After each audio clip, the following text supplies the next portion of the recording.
Hai, Billy Studio di sini. Hari ini saya akan menjelaskan film fantasi sains berjudul Upside Down. Jangan lupa like dan subscribe. Selamat menonton.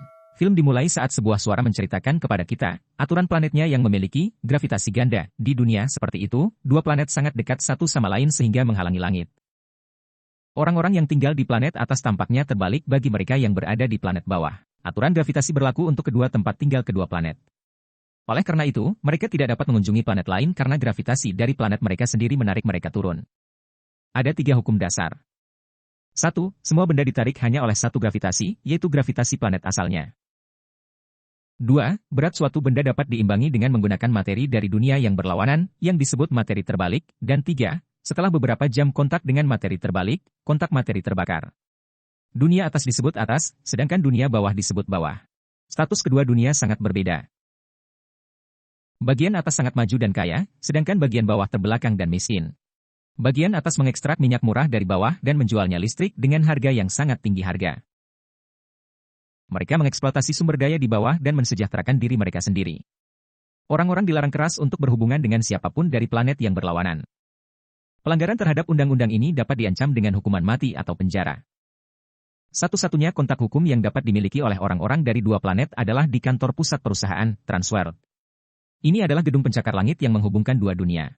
Orang-orang dari atas mengunjungi di bawah untuk pariwisata dan hal-hal baru seperti menari di langit-langit, tetapi orang-orang dari bawah tidak memiliki fasilitas seperti itu. Suara yang menceritakan ini adalah suara seorang anak kecil bernama Adam. Adam adalah penduduk di bawah. Orang tuanya meninggal bertahun-tahun yang lalu dalam ledakan pabrik Transworld yang menghancurkan separuh kota, jadi dia tinggal di panti asuhan. Satu-satunya kerabatnya adalah bibi buyutnya, Becky, yang ia kunjungi pada akhir pekan. Satu-satunya kebahagiaan Adam dalam hidup adalah pesawat terbang dan kue dadar terbang bibinya. Suatu hari, ketika dia berada di Becky's, dia memberitahu dia tentang resep pankek terbang rahasianya. Resep pankek terbang rahasianya menggunakan serbuk sari dari lebah merah muda. Lebah merah muda mengumpulkan serbuk sari mereka dari kedua dunia yang hanya dapat ditemukan di Gunung Bijak. Dia juga menunjukkan kepadanya sebuah buku yang menulis tentang rahasia lebah merah muda, dan berjanji untuk menyerahkannya itu turun ke Adam ketika dia dewasa. Suatu hari, Becky mengirim Adam untuk mengumpulkan serbuk sari dari gunung. Dia menceritakan bahwa hari mengubah hidupnya selamanya. Dia memanjat lebih tinggi dari yang pernah dia panjat dan mencapai puncak. Dari sana, dia dengan jelas melihat bagian atas. Adam memiliki pesawat kertas di tangannya yang dia lempar ke atas. Itu terbang dan mendarat di tanah di sana. Seorang gadis cantik menemukannya. Adam menatapnya, mereka berdua tersenyum, dan sisanya adalah sejarah. Dipotong untuk beberapa tahun kemudian, Adam kini telah tumbuh menjadi remaja yang tampan. Dia dan gadis itu, Eden, telah berteman sejak itu. Mereka telah bertemu di tempat yang sama setiap hari sejak terakhir kali. Hari itu juga, Adam menunggu Eden di puncak gunung. Mereka bertemu, dan Adam menggunakan hukum gravitasi kedua untuk membawa Eden turun kepadanya. Dia mengikat bagian atas tubuhnya dan menyeretnya ke bawah. Keduanya berlari di sekitar hutan dengan Adam menahan Eden di tempatnya, tetapi tiba-tiba, mereka mendengar suara tembakan. Mereka bergegas kembali ke puncak bukit. Saat Adam mengirim Eden kembali ke atas, para penjaga menembaknya. Tali terlepas dari tangannya dan Eden membenturkan kepalanya ke tanah di bagian atas. Dia melihat dia terbaring tak bergerak di tanah saat darah mengalir dari kepalanya. Sementara itu, para penjaga mengambil Adam, memisahkannya dari Becky dan memenjarakannya. Mereka juga membakar rumah Becky. Dipotong menjadi 10 tahun kemudian. Adam sekarang adalah seorang dewasa muda yang bekerja di sebuah toko mekanik dengan bosnya, Albert. Ia sedang bereksperimen dengan Bipolen untuk membuat formula anti-gravitasi untuk krim wajah anti penuaan. Namun, rumus tersebut hanya berfungsi selama beberapa detik. Peralatan yang diperlukan untuk mengembangkan formula lebih lanjut hanya tersedia di bagian atas. Suatu hari di tempat kerja, dia terkejut melihat Eden di TV. Dia belum melihatnya sejak kejadian itu. Ternyata dia bekerja di Transworld. Adam di atas bulan untuk melihatnya hidup-hidup. Dia kemudian mulai bekerja di Transworld, karena mereka dapat memberinya sumber daya yang dibutuhkan untuk melengkapi formula krim wajah. Adam pun berencana untuk bertemu kembali dengan cinta masa kecilnya di sana. Pada hari pertamanya bekerja di dunia trans, Adam terpesona oleh tempat kerja eksklusif. Gedung pencakar langit ini memiliki beberapa lantai. Lantai dengan simbol plus adalah untuk karyawan di bagian atas, sedangkan lantai dengan minus adalah untuk karyawan dari bawah. Adam bekerja di lantai 0, yang merupakan lantai tengah dan memiliki karyawan dari kedua planet. Kepala perusahaan memberitahu dia tentang aturan tempat kerja. Menurutnya, Adam, yang dari bawah beruntung mendapat gelar bergengsi kerja di Transworld. Terakhir, dia memberitahu Adam bahwa jika dia mencuri segala jenis materi terbalik dari atas, dia akan dipecat dan dipenjara. Pekerja lain menyediakan Adam dengan masalah terbalik, dan menyarankan dia untuk menyimpannya di kulkas agar tidak gosong. Setelah bekerja, Adam kembali ke Albert yang marah padanya karena pergi ke dunia trans, mengklaim bahwa orang-orang dari atas adalah jahat. Albert takut Adam akan terbunuh saat mencoba bekerja untuk Transworld. Tapi setelah sedikit diyakinkan dari Adam, dia setuju untuk membantunya. Sementara itu, Eden berada dalam kelompok swadaya di mana kita mengetahui bahwa dia telah kehilangan semua ingatannya sebelum kecelakaan. Dia tidak mengingat Adam sama sekali. Suatu hari di tempat kerja, Adam meminta rekannya dari atas bernama Bob untuk menghubungkannya dengan Eden. Bob setuju. Malam itu, Adam, Albert, dan teman mereka Pablo bersama. Pablo menanyai Adam apakah semua ini benar-benar sepadan. Ia takut Eden tidak mau lagi bergaul dengan Adam. Tapi Adam bersikeras bahwa itu sepadan. Hari berikutnya di tempat kerja, dia memberi Bob perangko langka dari bawah sebagai hadiah. Dia mulai bekerja sangat keras pada krim wajahnya. Setelah beberapa hari, dia menyajikan krim ke papan dari atas. Dia menerapkannya ke wajah anjing setelah itu wajahnya diangkat.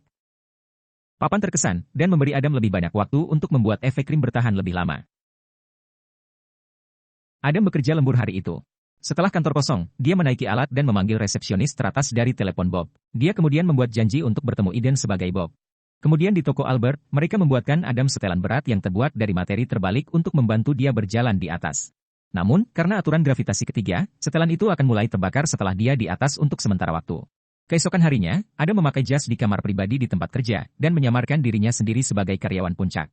Begitu dia memakai jas dan sepatu, beratnya mengimbangi berat tubuhnya, membuatnya bisa berjalan di langit-langit. Dia kemudian dengan cepat bergegas ke lantai tempat Eden bekerja. Dia senang melihatnya, tapi dia tidak mengenalinya. Rekannya memberitahu Adam tentang amnesia Eden. Adam membuat alasan dia datang untuk melihat Eden, karena krim wajahnya mungkin menarik baginya. Dia mencoba menceritakan hal-hal dari masa kecilnya dengan harapan membuatnya mengingatnya, tapi dia hanya tertawa. Kemudian, jasnya mulai terbakar. Adam bergegas ke kamar mandi dan mencoba mengurangi rasa sakit dengan air. Ketika dia buang air kecil, itu jatuh ke langit-langit, kencing masuk ke detektor asap. Saat itu, alarm berbunyi, dan Adam dikejar oleh pejabat, tetapi berhasil melarikan diri. Malamnya, Pablo dan Albert mengoleskan salep pada luka bakarnya. Pablo masih skeptis terhadap Eden. Keesokan harinya di tempat kerja, alarm berbunyi. Dewan kemudian mengumumkan nama beberapa karyawan yang akan dipecat. Nama Bob juga ada dalam daftar. Setelah semua orang pergi, Bob dan Adam mengobrol. Adam merasa kasihan pada Bob. Sebelum pergi, Bob memberinya sebuah kotak dengan kartu kunci dan ID-nya, sehingga Adam dapat keluar dari gedung Transworld untuk memasuki area teratas jika dia mau. Adam sendirian, ketika dia menerima telepon di telepon Bob. Itu adalah Eden. Dia terkejut bahwa Adam tidak kembali setelah meninggalkan hari sebelumnya, dan ingin untuk bertemu dengannya. Adam di atas bulan, dan setuju untuk bertemu dengannya di sebuah restoran. Dia pergi ke kamar pribadi, dan memakai setelan itu lagi untuk menyamar sebagai karyawan papan atas. Kemudian, menggunakan kartu Bob, dia keluar dari gedung Transworld, dan memasuki bagian atas yang sebenarnya untuk pertama kali. Saat dia melihat sekeliling, dia tercengang. Kemudian dia pergi menemui Eden di restoran. Adam mencoba membuatnya mengingatnya yang membuat Eden tidak nyaman. Dia akan pergi, tapi Adam meyakinkan dia untuk tinggal. Mereka mengobrol sebentar setelah itu, sepatu Adam mulai terbakar. Dia harus kembali ke bawah secepat mungkin. Keduanya keluar dari restoran dan merencanakan kencan lain keesokan harinya. Sepatu Adam menyala, jadi dia bergegas ke laut terdekat dan melompat ke sana. Begitu sepatunya jatuh, dia dijatuhkan ke bawah dan mendarat di laut lain. Adam akhirnya sampai di rumah tetapi kedinginan. Malam itu, Eden memimpikan Adam dan dia. Dia mulai mendapatkan ingatannya kembali. Keesokan harinya di tempat kerja, formula krim wajah Adam selesai. Dia menyajikannya kepada anggota dewan di auditorium. Seorang wanita tua duduk di samping Adam. Dia mengoleskan krim ke wajahnya dan segera diangkat. Anggota dewan bertepuk tangan untuknya. Saat itu, Eden memasuki auditorium. Dia melihat Adam dan terkejut melihat bahwa dia dari bawah. Dia memanggilnya Bob di depan semua orang, tetapi Adam mengatakan kepadanya bahwa dia mungkin salah dan itu namanya Adam. Bingung, Eden lari dari sana. Setelah pertemuan selesai, Adam bergegas ke atas dengan setelan jasnya. Dia pergi berlari, mencari Eden. Namun, dia keluar dari gedung sebelum Adam bisa menangkapnya. Adam menggunakan kartu Bob tetapi kali ini tidak berhasil karena Bob telah dipecat. Melihat penyamarannya terbongkar, Adam melarikan diri saat penjaga mengejarnya. Dia berhasil melarikan diri tetapi tidak memiliki cara untuk kembali ke bawah. Tidak dapat menemukan Eden, dia pergi ke rumah Bob untuk meminta bantuan. Bob terkejut tetapi menyambutnya dengan sepenuh hati. Adam duduk di langit-langitnya, ketika Bob menyerahkan setelan jas yang dirancangnya untuk menjatuhkan Adam.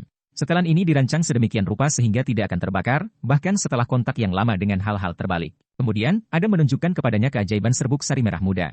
Dia mencampur cairan dari kedua planet dan menciptakan zat mengambang yang menolak gravitasi kedua planet. Bob takut bahwa dunia trans memiliki formula dan akan menggunakannya untuk keuntungan mereka. Tetapi Adam mengungkapkan bahwa dia tidak pernah memberitahu orang-orang dari Transworld tentang ramuan rahasia, serbuk sari merah muda. Perusahaan tidak dapat memproduksi krim pengangkat wajah tanpa dia. Mengenakan setelan Bob, Adam kembali ke restoran tempat dia bertemu Eden. Dia pergi untuk berbicara dengannya dan yang mengejutkan, dia senang melihatnya. Dia mengatakan kepadanya bahwa dia mulai mengingat potongan-potongan masa kecil mereka bersama. Keduanya akhirnya berciuman. Namun, polisi perbatasan tiba di sana dan keduanya harus berpisah. Adam melarikan diri dan entah bagaimana kembali ke bawah. Polisi masih mencarinya. Pelariannya telah menjadi berita utama. Kembali turun, dia mendaki gunung bijak dan menunggu Eden datang. Dia akhirnya tiba. Keduanya melayang di udara dan berciuman. Keduanya sekarang berada di atas bersama ketika sekelompok tentara datang mencari mereka. Keduanya mencoba melarikan diri tetapi pada akhirnya, Adam jatuh ke bawah, sementara Eden ditangkap oleh para penjaga. Adam mendarat di pohon dan diselamatkan dari benturan karena setelan materi terbalik. Saat Adam berjalan di jalan-jalan di bawah, dia diculik oleh dua pria. Mereka mengatakan kepadanya bahwa mereka bersedia untuk membatalkan tuduhan terhadap Eden jika Adam memberi mereka formula krim wajah. Dia kemudian dilempar keluar dari mobil. Adam sekarang percaya bahwa dia tidak akan pernah melihat Eden lagi dan kembali ke kehidupan normalnya. Sementara itu, di bagian atas, Bob bereksperimen dengan formula yang telah ditunjukkan Adam kepadanya, dan menemukan bahwa mereka dapat merugikan efek gravitasi dengan itu, jadi orang-orang dari atas bisa berjalan di bawah. Keesokan harinya, Eden mengunjungi Bob meminta bantuannya. Kemudian pada hari itu, Adam berada di toko Albert ketika tiba-tiba, Bob tiba di sana. Adam terkejut dan bertanya kepadanya bagaimana mungkin. Bob sebenarnya bisa melayang di udara menggunakan rumus Adam. Dia menunjukkan kepadanya bahwa dia bisa tetap di bawah tanpa bantuan perlengkapan yang berlawanan. Dia telah menyempurnakan formula Adam, sehingga materi apapun dapat melawan efek gravitasi dari kedua dunia. Bob juga mengatakan kepadanya bahwa dia telah membeli paten krim kecantikan sebelum Transworld bisa, lalu memberitahu Adam bahwa dia memiliki kencan. Eden menemukannya di dunia bawah, dan mengatakan kepadanya bahwa dia hamil dengan bayinya, menghasilkan kemampuannya untuk tetap bebas di kedua dunia.